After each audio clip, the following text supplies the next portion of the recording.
Today we hear a reading from Matthew's Gospel. Jesus said, "A disciple is not above the teacher, nor a slave above the master. It is enough for the disciple to be like the teacher and the slave like the master. If they have called the master of the house Beelzebul, how much more will they malign those of his household? So have no fear of them, for nothing is covered up that will not be uncovered, and nothing secret that will not become known. What I say to you in the dark, tell in the light. And what you hear whispered, proclaim from the housetops. Do not fear those who kill the body but cannot kill the soul. Rather fear him who can destroy both soul and body in hell. Are not 2 sparrows sold for a penny? Yet not one of them will fall to the ground apart from your Father. And even the hairs of your head are counted. So do not be afraid. You are of more value than many sparrows. Everyone, therefore, who acknowledges me before others, I also will acknowledge before my Father in heaven. But whoever denies me before others, I will also deny them before my Father in heaven. Do not think that I have come to bring peace to the earth. I have not come to bring peace, but a sword. For I have come to set a man against his father, and a daughter against her mother, and a daughter-in-law against her mother-in-law. And one's foes will be members of one's own household. Whoever loves father or mother more than me is not worthy of me, and whoever loves son or daughter more than me is not worthy of me. And whoever does not take up the cross and follow me is not worthy of me. Those who find their life will lose it, and those who lose their life for my sake will find it." This is the word of God for the people of God. Thanks be to God. I am the church. You are the church. We are the church together. And we are the church together as we lose our life for the sake of Christ. And we find it. I don't know about you, but if you've ever walked through a field that has got weeds in it, or perhaps been on a farm where there were burrs, cockleburs, some people call them. You walk through and they end up on your socks and your shoes and all of that. And when they first show up there, you may not notice them, but eventually they work their way through the fabric of your socks or whatever they're stuck to, and they begin to bother you. And every move you make, they're just poking at you. Anybody had that experience? Yeah, you know what I'm talking about. And so you sit down and you begin to pull them off of your socks. You begin to pull them off. And when you pull them off, because of the way that they even stick to your fingers. And you have to kind of do this to get them off. Anybody had that? Yeah, you know what I'm talking about. Yeah. Those things just really bother me. But then there's another kind of thing that bothers me too. Is maybe you've had this situation where you get a new shirt and for some reason they have sewn the label on the inside with fishing line, and they've got a piece of fishing line that kind of sticks right out, and it every time you move it scratches your neck, and you keep kind of readjusting your shirt or your blouse, and you keep moving it around, and finally you decide, I'm going to have to take this thing off and cut that label out. And you do. Well, our gospel lesson today, for me, is like a burr on my socks or like a tag on my shirt. It is something that just bugs me and bothers me, and I kind of don't know what to do with it. I mean, look at it. Look at it. Think about it. Jesus, look at verse 34. Jesus says, "Do not think that I have come to bring peace to the earth. I have not come to bring peace, but a sword I have come to set a man against his father, a daughter against her mother, and so on, and so on, and so on. Friends, those are not words that are easy to read. Those are like that burr in your socks. Those are like that tag on your shirt. You need to get rid of it or do something about it. And it bugs you. You don't know what to do with it. In your Grow, Pray, and Study Guide, there's also a reference to the Old Testament lesson, which is a story from Genesis. And if you read the story, you realize not only is our gospel lesson about family issues, but the Old Testament lesson is about family issues too. Here we have Abraham and Sarah, and you know Abraham and Sarah have a son called Isaac, but in our story today, we also read about Abraham's other son that he had with Hagar, who was the servant to Sarah. And so here we have Abraham and Isaac, Abraham with Isaac as a son, Abraham with Ishmael with a son, and you have Sarah and Hagar in the same household, and Abraham has had relationship with both of them. I can't imagine that was an easy situation. I can't. And so here we have Jesus talking about family issues, and I don't know about you, but every family I've pretty much talked about or been with or had conversation with has family issues.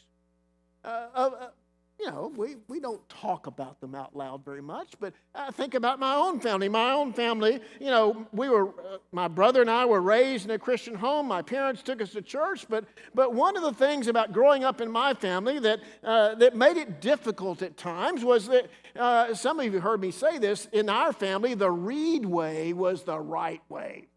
And there were certain ways that we did things, certain ways that we were expected to be, and oftentimes, that would create conflict between my brother and I and our parents because, we were not always we didn't always like the Reed way.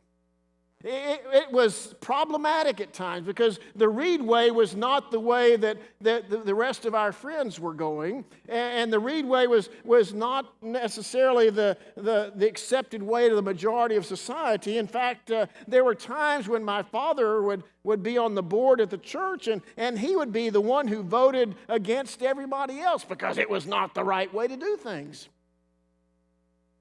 And so it caused issues at times. So, and I don't know if that's the situation in your family, but my hunch is that all of us have issues that we have struggled with in our families.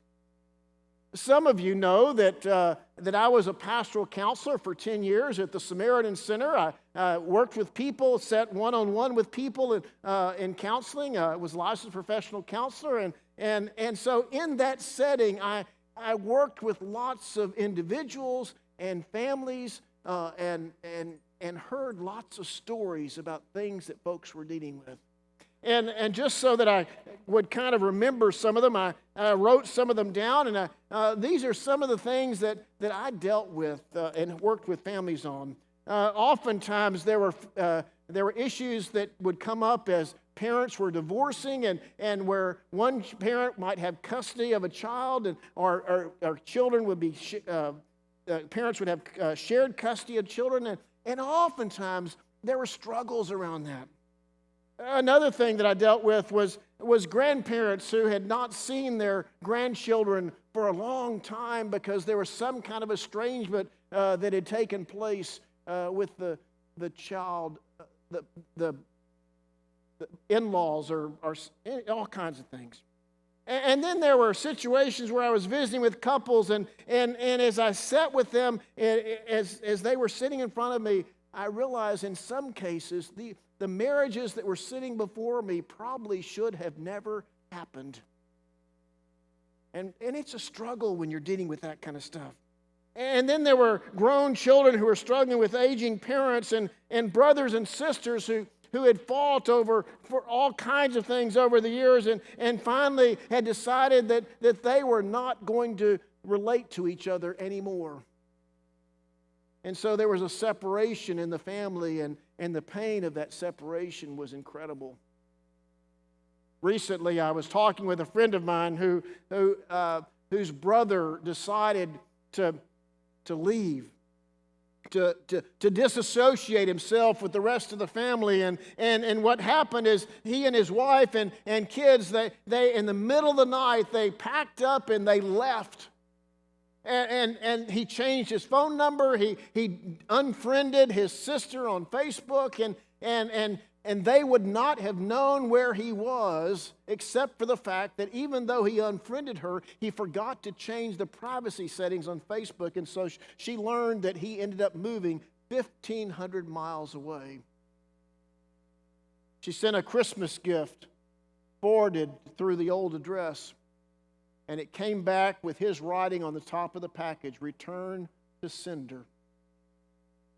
Friends, there are all kinds of family issues that people deal with, and those family issues sometimes begin to define us, begin to make us who we are, and we try to hold it together, and we come to church, and we put on our smiling faces, and yet there are terrible, difficult things that we are dealing with that are just underneath the surface. We don't talk about it. We keep it to ourselves. And somebody asks us, "How are things going?" "Fine, fine." You ever said that? "Fine. Everything's going wonderful." "Perfect, perfect." Yeah. Yeah. Some families are close, and some families are not. Some families are close and some families are not, and 50% of the families, 50% of the marriages dissolve, and 50% of the families stay together and marriages stay together, but even among those 50% that stay together, there are some that have not really talked to each other in years. You know what I'm talking about? Yeah.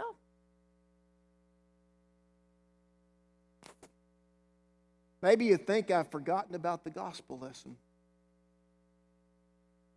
I bring all that up because Jesus understands families. Jesus understands the relationships that we have and the things that we struggle with in relationships. Jesus understands the ways in which there are times that we just don't know what to do about our relationship with so-and-so. Jesus knows about that. And the gospel lesson tells us that Jesus knows about that. Barbara Brown Taylor is a pastor. And in your Grow, Pray, and Study guide on the inside page under Thoughts for Reflection, there's a quote from her at the very bottom of the page on the left, and I'd like to share it with you. She says, "I am a daughter, a wife, a sister, an aunt, and each of these identities has shaped my life. I am Barbara, but none of them contains me. I am Barbara. I am a Christian. I am a child of God. That is my true identity, and all the others grow out of it." My friends, all of us have roles. We have roles as children. All of us are children of somebody. We have roles as children. Some of us have roles as parents. Some of us have roles as spouses or partners. We all have roles. When I think about the children in foster care that will be entering our building in the next 4 weeks, 4 to 5 weeks, something like that, I think about the struggles that some of them have faced in their families. You know, a kid doesn't end up in foster care in most cases without being pulled from their family, being removed from their family by the state of Texas. So something's going on there. But all of us have roles. As children and parents, all of us have roles. I am a son. Both of my parents are deceased, but being a son, that still shapes me. I am a husband. I am a father. I am a brother. I'm also, and this shapes me quite a bit, I am also the oldest male cousin on both sides of my family, on my mother's side and on my father's side, and that shapes me a great deal. But most of all, I am a follower of Jesus Christ. I am a Christian. I am a child of God. I am a child of God. And it is in that context that I understand who I am. All those other things, they're just roles.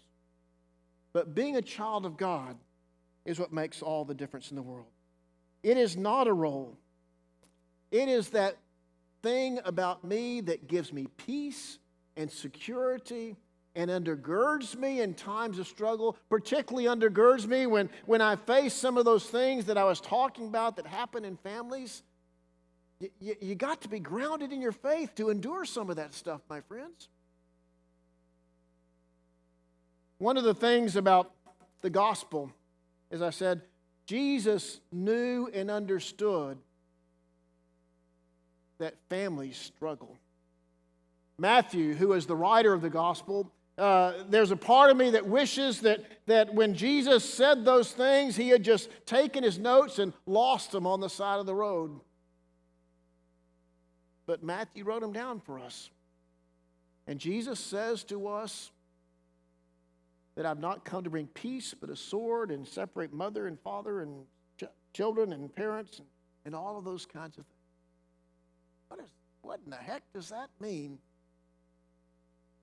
Well, Matthew knew that there were people in the congregation that he participated in, the congregation in that early church, people who had been separated from God and separated from one another because of their faith. Not separated from God, but separated from one another because of their faith. You see, in that day, if the patriarch of the family was a Jew, you were a Jew. If the patriarch of the family was a Christian, you were a Christian. And in fact, there are stories in the New Testament of whole families becoming followers of Jesus Christ, being baptized, entire families being baptized because the leader of that family decided we are going to become Christian. And so in the early church, if someone who is not the leader of the family, who is not the patriarch of the family, decided I'm going to be a follower of Jesus Christ, and that family were strict Jews, their decisions separated them from the rest of the family. To become a follower of Jesus Christ would separate them from the rest of the family. And so Matthew knew that when he wrote these words of Jesus down. And so when we think about that in today's life, what that means for us is that sometimes in order for us to be followers of Jesus Christ, we have to make tough decisions. We have to make choices that may set us at odds with others. Whether it be our family or someone in our workplace, we have to make decisions from time to time that put us at odds with others. Because we are followers of Jesus Christ. And being a follower of Jesus Christ means that we love God and we love others. And we treat others with respect. And we try to treat others as Jesus would treat them. And sometimes that means that we go contrary to the ways of our family or the ways of people that we work with or the ways of people down the street. And so I want to ask you the question, how does your Christian faith impact your choices today? How does your Christian faith impact your ideals? How does your Christian faith impact the way that you treat others? How does your Christian faith impact what you say to people on the street and how you greet people and all of that? How does your Christian faith impact those kinds of things? My friends, I pray that as Jesus said in the gospel, I pray that you will discover these words. Those who find their life will lose it, and those who lose their life for my sake will find it. My friends, we are all children of God, but all of us have to make a choice. Will we follow the ways of Christ? And when we make that decision, sometimes it means we have to make hard choices. Friends, I pray that you will put yourself in that place where you are a follower of Jesus Christ. And I want you to know that when you find yourself in that place and you're making those hard choices, you will discover that instead of losing your life, you have found it. And it will inform everything that you do and say.